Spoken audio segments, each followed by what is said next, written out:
Hi friends, my name is Bhavya Mangla. I'm again back from a very interesting topic from my book, The Power of Self-Talk. And today I'm going to talk about enlightenment.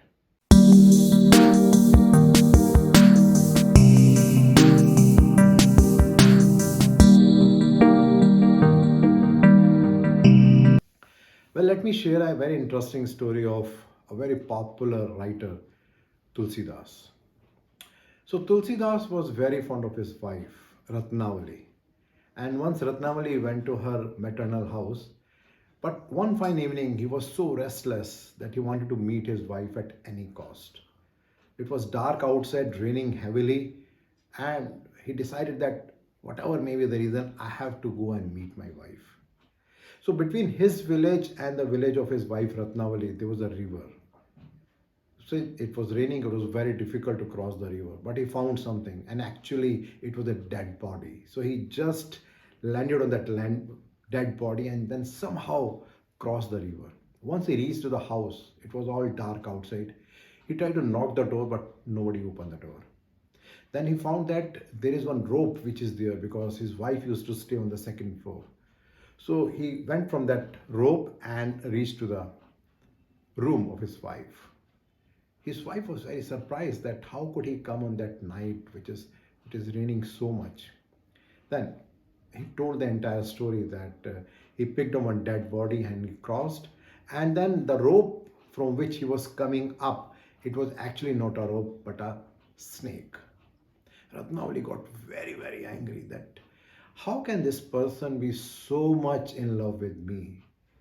So she was so much angry on her husband, Tulsidas, that she said that you are so much loving me, this particular body. If you could love Lord Ram, you can get whatever you want in your life. So that thing stuck something somewhere in Tulsidas. He got enlightened there. And he went to Chitrakoot and he started praying to Lord Ram and Hanuman. And we all know the biggest epic ever written in the world is Ramcharitmanas and Hanuman Chalisa. It all happened after Tulsidas got enlightened, after that particular incident.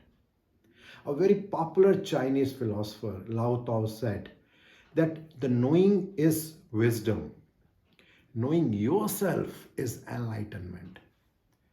So it's very important to understand that when we talk about enlightenment, it's not something which is happening outside. It is something what is happening inside us. So what we need to understand is that when we talk about enlightenment, at times we think that we go to different places, maybe some temples or maybe some churches or maybe some other religious places, maybe going to the mountains, and there we can find the enlightenment. If you talk to any saint, you will realize that enlightenment actually is somewhere inside us. So rather than roaming around here and there, we have to see inside that what is going on and we can find our real self. Maya Angelou has very rightly said that when we talk about enlightenment, she has said that nothing can dim the light that shines from within. In fact, when we talk about enlightenment, we must understand that enlightenment means that we are discovering ourselves. And when we discover ourselves, we find the real self about ourselves. Let's take an example of an apple. Now, you can count the number of apples on a tree, maybe 100, 200, 1,000, 2,000. But inside an apple, you will find the seeds. You can also count that, how many seeds are there. But what about one seed? How many seeds that can convert into number of apples and number of trees? Nobody can do that. It's not possible to do that. So the most important thing is not outside, which is apple. The most important thing is inside, that is the seed. Ramakrishna Paramahansa rightly said that enlightenment is just like blossoming of a beautiful flower.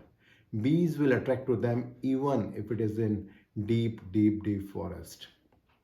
We all know a very popular story about Sant Kalidas.